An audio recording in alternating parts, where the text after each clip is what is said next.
قال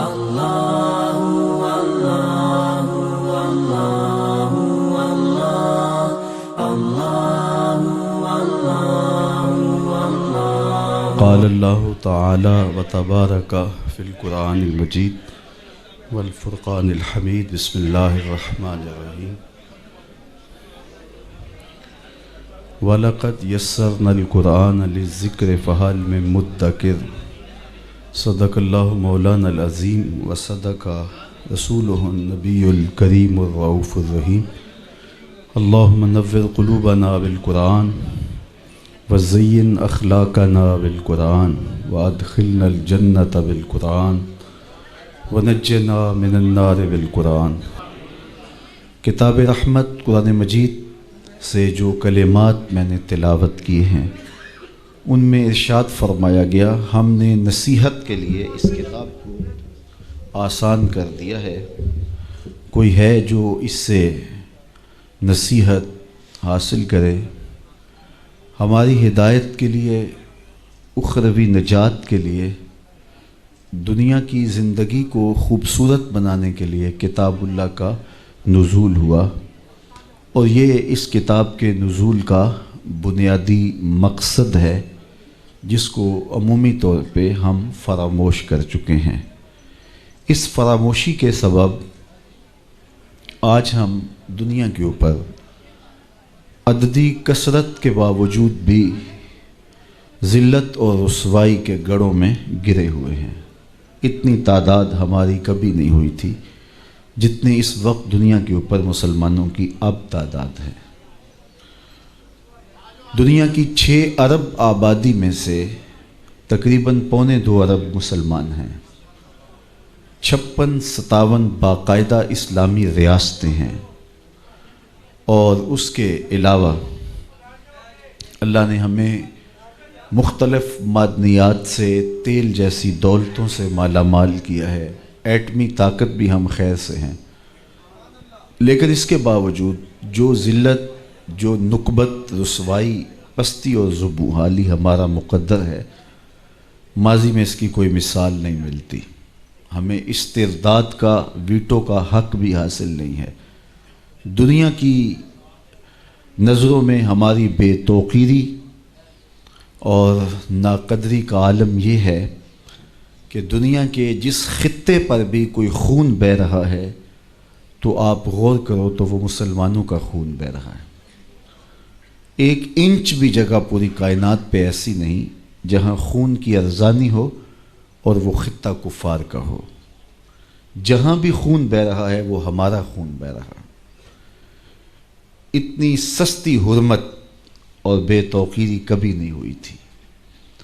میرے اور آپ کے آقا و مولا حضور نبی رحمت صلی اللہ علیہ وآلہ وسلم نے قرب قیامت کے فتنوں کا ذکر کیا اور اس دور میں آنے والی مصیبتوں کا بیان ارشاد فرمایا، اور کہا کہ ایک وقت آئے گا کہ تمہاری مثال ایسے ہوگی جس طرح بھوکے پلیٹ کے اوپر جھپٹ پڑتے ہیں، تو تم اس طرح لوگوں کی ہوس زدہ نگاہوں کا شکار ہوگے اور لوگ تمہیں اس طرح نوچ نوچ کے کھائیں گے۔ تو صحابہ نے عرض کی، یا رسول اللہ کیا اس وقت ہم تھوڑے ہوں گے؟ فرمایا نہیں، اس وقت تمہاری تعداد بہت ساری ہوگی، لیکن تم ہوگے جھاگ کی طرح، سیلاب کے اوپر اٹھنے والی جھاگ کی طرح تم بے وزن اور بے توقیر ہوگے۔ دنیا کے اوپر تمہاری کوئی قدر نہیں ہوگی، تمہیں کوئی پوچھنے والا نہیں ہوگا۔ عرض کی یا رسول اللہ اس کا سبب؟ فرمایا تمہیں ایک مرض لاحق ہو چکا ہوگا، اور اس مرض کا نام بھی بتایا، الوہن۔ عرض کی مل وہن یا رسول اللہ صلی اللہ علیہ وآلہ وسلم، حضور وہن کیا ہے؟ قال حب الدنیا و کراہیت الموت، دنیا کی محبت اور موت کا ڈر، یہ ایسی بیماریاں ہیں جو تمہیں کھا جائیں گی، اور تم وہن میں مبتلا ہو کر کے بے توقیر ہو جاؤ گے، اور بے توقیری کی زندگی تمہارا شعار ہوگا۔ اور آج دیکھ لیجئے، آج ہم کٹ رہے ہیں، لٹ رہے ہیں، پٹ رہے ہیں، لیکن ہم پھر بھی شاد کام ہیں۔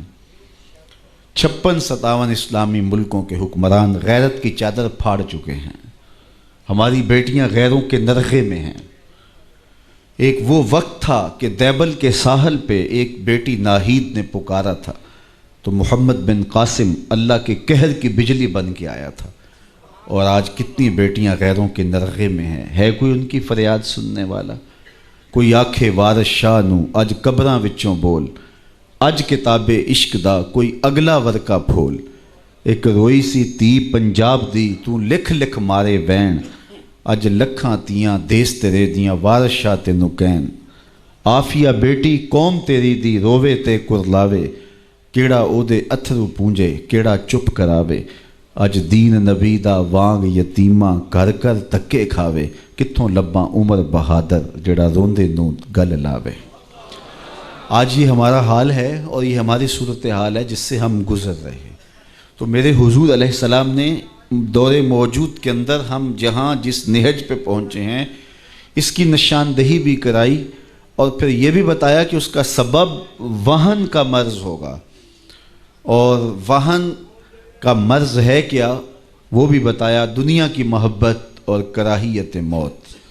آج دنیا کی محبت رچ بس گئی ہے، ہر شخص بظاہر تو یہ کہتا ہے کہ بچوں کا پیٹ پالنے کے لیے یہ دن رات کوشاں ہوں، جبکہ پیٹ کا اتنا لمبا چوڑا تقاضا تو نہیں ہے۔ دنیا کی محبت نے توڑ کے رکھ دیا ہے، ہم قدریں پامال کر چکے ہیں، ہماری زندگی بے ترتیب ہو کے رہ گئی ہے، مقصد حیات سے غافل ہو گئے ہیں، دو دنی چار کے چکر میں جو جہاں بھی ہے وہاں مطمئن ہی نہیں ہے۔ راتوں رات امیر ہو جاؤ، اس کے لیے کوئی قدر کا پامال کرنی پڑے، کسی کا خون نچوڑنا پڑے، کسی پر ظلم جور اور جبر کا بازار گرم کرنا پڑے، لیکن مجھے دولت مند ہونا چاہیے، تو حب دنیا برباد کر کے رکھ دیتی ہے، اور آج یہ ہمارے اندر کوٹ کوٹ کے بری ہے، خواہشات کے جہاں آباد ہیں، اور ہم بس اسی چکر میں دن رات گزارا کر رہے ہیں، اور ایک دوسرے سے آگے بڑھنے کی اس دوڑ میں ہی ہم قدریں پامال کر چکے ہیں۔ ہمیں اپنے آپ کے لیے بھی وقت نہیں ہے کہ ہم سوچیں کہ ہم اس دنیا پہ بیٹھ نہیں رہنا، جتنا بھی کما لیں گے چھوڑ کے چلے جانا ہے۔ کفن ہی ایک ایسا لباس ہے جس پر جیب نہیں ہے، باقی جس طرح کے بھی آپ لباس پہنتے ہیں کئی کئی جیبیں لگی ہوتی ہیں، لیکن اس لباس میں کوئی جیب نہیں ہے۔ جب بندہ مرتا ہے تو اس کا سارا مال ترکہ بن جاتا ہے، اور بعد میں آنے والے تو کفن بھی میلا نہیں ہونے دیتے، بانٹ لیتے ہیں۔ وہ تو ایک گھر رات رکھنے کو تیار نہیں ہوتے، وہ تو لباس بھی پھاڑ کے اتارتے ہیں۔ میاں صاحب بولے جاندی واری ڈرونا بنیو تے ہاتھ نہ لاندے ڈر دے، جنہ لئی تو پاپ کمائے اج کتھے نہیں تیرے کر دے۔ تو زندگی کی مختصر سامانی ہی زندگی کا حسن ہے، لیکن خواہشات نے ہمارے اندر کو نچوڑ کے رکھ دیا، اور ہم سویر سے شام تک ایک ہی دھن میں لگے ہیں کہ ہمارے پاس دولت کے انبار جمع ہو جائیں۔ اچھا، اگر اللہ تعالیٰ کسی کے لیے دولت مقدر کی ہے تو میں اس کا منکر بھی نہیں ہوں، لیکن یہ ہماری ترجیحات میں سے نہیں ہے، اور ہمیں اچھی قدروں کا حامل ہونا چاہیے، لیکن سویر سے لے کر شام تک ہم اسی چکر میں بھاگے پھرتے ہیں۔ جہاں جتنا رہنا ہو وہاں اتنا ہی سامان کرنا پڑتا ہے۔ مختلف ممالک میں جانا ہو تو میں دیکھتا ہوں کہ ایک چھوٹے سے کمرے میں 10 نوجوان مل کے رہ رہے ہوتے ہیں، خود ہی کھانا تیار کر رہے ہوتے ہیں، خود ہی اپنا لباس دھو رہے ہوتے ہیں۔ تو میں کہتا ہوں پاکستان میں تو آپ کی 2 کنال کی کوٹھی ہے، اتنا بڑا بنگلہ ہے، تو یہاں آپ اتنی تنگی سے زندگی کیوں بسر کر رہے ہیں؟ تو یہاں بھی بڑا سا گھر خرید لیجئے گا۔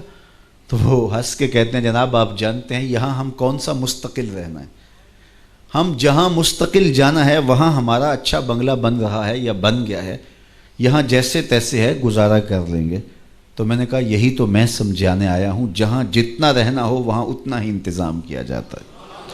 تو یہ مختصر زندگی ہے، یہاں جتنا رہنا ہے اتنا انتظام کیا جائے۔ یہ ساری زندگی جو ہم گزارنے آئے ہیں کتنے سالوں پر مشتمل ہے؟ 50 سال، 60 سال، 70 سال، کوئی 100 سال کا ہو تو لوگ تو انٹرویو کرنے آ جاتے ہیں کہ آپ کی صحت کا راز کیا ہے۔ 60-70 سال یہ ساری زندگی، اور آخرت کا ایک دن 50,000 سال کا، 50 سال کا نہیں، 100 سال کا نہیں، 50,000 سال کا ایک دن، اور اس کے بعد نہ ختم ہونے والی زندگی۔ موت کو بھی مینڈے کی شکل میں لا کے ذبح کر دیا جائے گا، موت کو بھی موت آ چکی ہوگی، تو یہ کیسی زندگی ہوگی؟ تو اصل زندگی یہ زندگی ہے۔ اسی لیے خندق کھودتے صحابہ کو جب دیکھا ان پر پیار آیا تو یہی کہا، اے اللہ زندگی تو آخرت کی زندگی ہے، میرے انصار کو بھی بخش دے، میرے مہاجروں کو بھی بخش دے۔ تو اصل زندگی آخرت کی زندگی ہے، لیکن دنیا حلم، میٹھا خواب ہے، اور یہاں اس خواب سے بندے کی جب آنکھ کھلتی ہے تو پھر سمجھ آتی ہے، اور خواب میں بندہ ہچکورے لے رہا ہوتا ہے۔ تو ہم ان عجیب کیفیات کے اندر زندگی بسر کر رہے ہیں، جبکہ اصل حقیقی سرمدی اور نہ ختم ہونے والی زندگی آخرت کی زندگی ہے۔ وہ ایک فقیر تھا، تو اس نے بازار میں گزرتے ہوئے لوگوں کو دنیا میں کھوئے ہوئے دیکھا، تو اس کے دل میں ترس اور محبت کے جذبات پیدا ہوئے۔ تو اس نے لوگوں کو کہا کہ تمہارے اس رویے سے بڑا ازردہ ہوا ہوں، یہ دنیا ہی سب کچھ نہیں ہے، آؤ میں تمہاری رب سے صلح کروا دوں۔ تو میں نے اس سے بات کی ہے، تو وہ کہتا ہے ان بندوں کو میری دہلیز پہ لے آ، ایک آنسو سے سارے گناہ معاف کر دوں گا، ماضی سارا دھل جائے گا صرف اشک ندامت سے۔ اللہ اکبر۔ تو لوگ اس کا الٹا مذاق اڑانے لگے، تو وہ کھڑا ان کے رویے سے تنگ دل ہو کے رونے لگا۔ اچانک کوئی شخص گزرا تو دیکھا کہ یہ فقیر رو رہا ہے، تو اس نے کہا کہ بابا کیوں رو رہا ہے، کسی نے مارا ہے، تنگ کیا ہے؟ اس نے کہا ایسا کوئی واقعہ نہیں ہوا، بلکہ ان کے رویے نے مجھے رلا دیا ہے۔ کیا ہوا؟ کہا ان کو دنیا میں کھوئے ہوئے دیکھا تو میرا خیال ہوا ان کی رب کی صلح کروا دوں، تو وہ تو مانتا ہے، یہی نہیں مانے، تو مجھے ان کی بے حسی پہ رونا آ گیا کہ یہ سمجھتے نہیں ہے 4 دن کی زندگی ہے۔ اگلے دن وہی شخص قبرستان کے قریب سے گزرا، دیکھا کہ وہ فقیر، وہ درویش وہاں قبرستان میں کھڑا رو رہا تھا، تو وہ پھر رو گیا۔ کہا بابا بازاروں میں بھی روتا ہے، قبرستانوں میں بھی روتا ہے، آج کیا مسئلہ ہے؟ کہا میرا مسئلہ کل والا ہی ہے۔ کہا کیا مطلب؟ کہا کل بازار والوں کے قریب سے گزرا تو میرا خیال ہوا کہ ان کی رب کی صلح کروا دوں، تو وہ تو مانتا تھا، وہی نہیں مانے، اور ان سے مایوس ہو گیا تو آج ادھر نکل آیا، تو آج میرا خیال ہوا ان قبرستان والوں کی رب کی صلح کروا دوں۔ تو اس نے کہا آج کیا بنا؟ کہا آج یہ مانتے ہیں، وہ نہیں مانتا، آج اس کی رحمتیں برسنے کے لیے آمادہ ہیں، وقت آج میرے پاس بھی ہے، آپ کے پاس بھی، کل یہ سب کچھ نہیں ہوگا، ہاتھ سے نکل چکا ہوگا، آنکھیں جب بند ہوں گی تب آنکھیں کھلیں گی، لیکن پھر کیا فائدہ؟ آج تو اس کی رحمتیں آواز دے رہی ہیں، یا ایھا الانسان ما غرک بربک الکریم۔ مجھے بتاؤ کوئی یوں بھی محبت سے پکارتا ہے باغیوں کو، سرکشوں کو؟ کبھی آپ نے مجرم کا پولیس کو تعاقب کرتے دیکھا ہوگا، سرکش شاگرد کے پیچھے استاد کو دوڑتے دیکھا ہوگا، نالائق بیٹوں کی مرمت باپ کو کرتے دیکھا ہوگا، لیکن پیار کا یہ روپ بھی کبھی دیکھا کہ جو اس کے حکموں کو توڑ کے جا رہا ہے، سرکش ہے، متمرد ہے، اس کے حکام سے منہ پھیر کے بغاوت کر کے جا رہا ہے، اس کو اس کی رحمتیں آواز دے رہی ہیں، یا ایھا الانسان، او بھاگنے والے انسان، ما غرک بربک الکریم، آجا پلٹ کے، تیرا رب بڑا ہی کریم ہے۔ میں کہتا ہوں ساری دنیا کے شہد نچوڑ دیے جائیں، اتنی مٹھاس نہ ہو جتنی لفظوں کے اندر مٹھاس رکھ دی گئی ہے۔ باغی اور سرکش کو آوازیں دی جا رہی ہیں، او بھاگنے والے آجا پلٹ کے، تیرا رب بڑا ہی کریم ہے۔ اللہ اکبر۔